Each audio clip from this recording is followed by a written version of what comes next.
In this tutorial, I'm going to show you how we are going to make our close-up, sort of abstract pictures of leaves using chalk pastels. So we're going to start out by getting a black piece of paper. Please make sure that you write your name and your class code on the back. Now, I am going to be showing you how to start this with a leaf template. However, if you would like to look at a reference picture and draw your own leaf for this, you are always welcome to do that as well. So starting with the leaf template, so I don't want to just put it in the center and just draw it exactly the way it is. I want to have it kind of have a few of them sort of off the edge of the page, so that it's kind of abstract when we're looking at it, sort of like the Georgia O'Keeffe flowers and leaves that we looked at. Now, you are going to be doing this part in pencil, but it may not show up on the video. Oh, it sort of does, I guess, if we're really looking.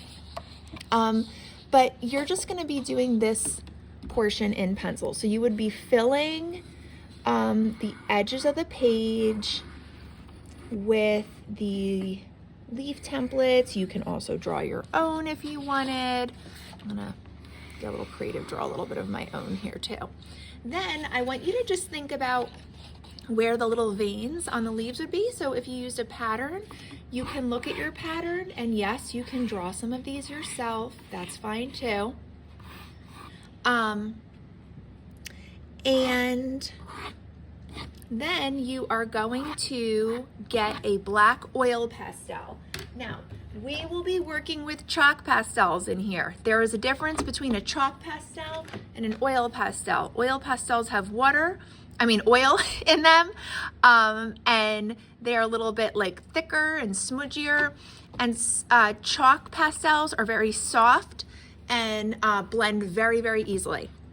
But just to start out, we are just going to take a black oil pastel, and we're just going to retrace all of our lines. And the reason why we're doing this is because a lot of times when people start using chalk pastels, they can overblend a little and they can lose some of their details. This is going to help you keep some of those details intact and in place. But this is not something that you always have to do when you are using chalk pastels. So once we have that laid down, then we're gonna start with our chalk pastels. Now, just keep in mind, these are very messy, and please make sure that you keep them all in their little beds, that you don't dump them out on the table, because if they fall on the ground, they get they get broken very easily. So take them out one at a time. Now, you can either look at some leaf reference pictures, or you can also just make up your own colors, like this blue one that I did, or this magenta one. So that's totally up to you how you want to do it. But I would like you to start with one color, and you're going to very lightly sort of just shade in. So if you notice, I'm not coloring hard, because with these pastels, a little bit goes a long way, okay? And I'm kind of staying away from my black lines, but it's okay if I get a little on there. And then notice I'm gonna put it right back in its little bed when I'm done.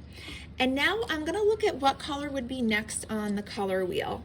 So the next would be a red-orange. So I'm going to do an orange, but I'm gonna overlap it with the red a little bit so that I get that tertiary or in-between color.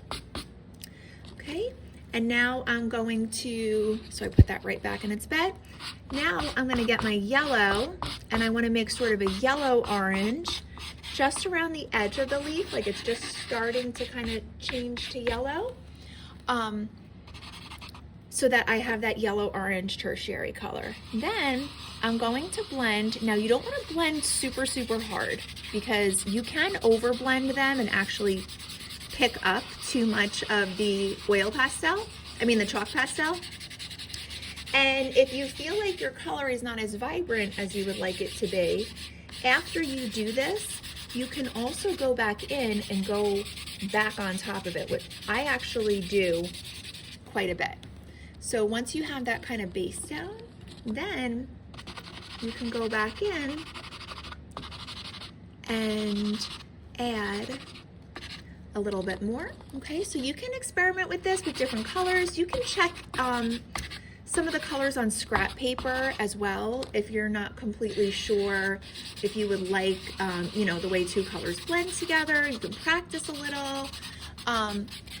Now the last thing that you would want to do with this, once you've got kind of some nice color laid down, is you would then want to kind of draw those veins a little bit more coming out of the center of the leaf. And then you would just lightly blend those as well. Okay? Thanks.